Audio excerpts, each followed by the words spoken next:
Time lapse visual എടുക്കാൻ വേണ്ടി tripod ഇല്ലാത്തതുകൊണ്ടുള്ള കഷ്ടപ്പാടേ ഇതിന്റെ ഔട്ട് ഇപ്പൊ കാണിച്ചരാ. നെല്ലിയാമ്പതി ചുരത്തിന്റെ അവിടുന്ന് ആരോ കൂടെ സെൽഫി എടുത്തു കേട്ടോ. ഇന്നേരോടത്ത് ഞാൻ റെസ്റ്റ് എടുക്കുകയായിരുന്നു. വിഷ്ണവ ബാറ്ററി എടുത്ത് കഴിക്കായിരുന്നു ഗൈസ്. അപ്പോഴാണ് ഫോട്ടോ എടുക്കണേ. പെട്ടെന്ന് ഗൈസ് ആ സംഭവം ഉണ്ടായതേ.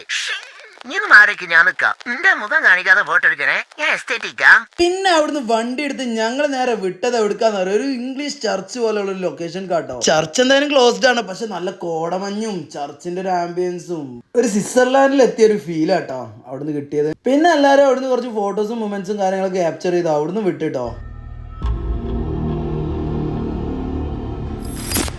അവിടുന്ന് പിന്നെ പോയിട്ട് ഞങ്ങൾ നേരെ ഒരു ചെറിയ ടിക്കറ്റ് എടുത്തിട്ട് നേരെ ഒരു ചെറിയൊരു ട്രെക്കിങ് കേട്ടോ. ഒരു കാട്ടിന്റെ നടുവ് കൂടി ഇങ്ങനെ നടന്ന് വിശാലമായിട്ടുള്ള ഒരു ഏരിയയില് അങ്ങനെ നടന്നെത്തുന്ന ഒരു കുന്ന് പോലുള്ള ലൊക്കേഷൻക്ക് കേട്ടോ.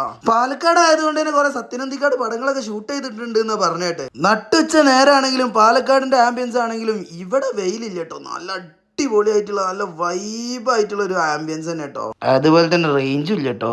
പിന്നെ അവിടുന്ന് റീൽസ് എടുത്തുകാണ്ടേ ഞങ്ങൾ നേരെ വിട്ടു. തേയിലക്കാട്ടിന്റെ ഇടയിൽ കൂടി KSRTC ബസ്, അതൊരു വൈബ് തന്നെ കേട്ടോ. അതിലൊന്ന് യാത്ര ചെയ്യണം അടുത്ത പ്രാവശ്യം. പിന്നെ പ്രകൃതി ഭംഗിയും കാര്യങ്ങളൊക്കെ ആസ്വദിച്ച് ഞങ്ങൾ നേരെ ഫുഡ് കഴിക്കാൻ പോയി. നാട്ടുമ്പുറത്ത് നാടൻ ചോറും കൂട്ടാൻ.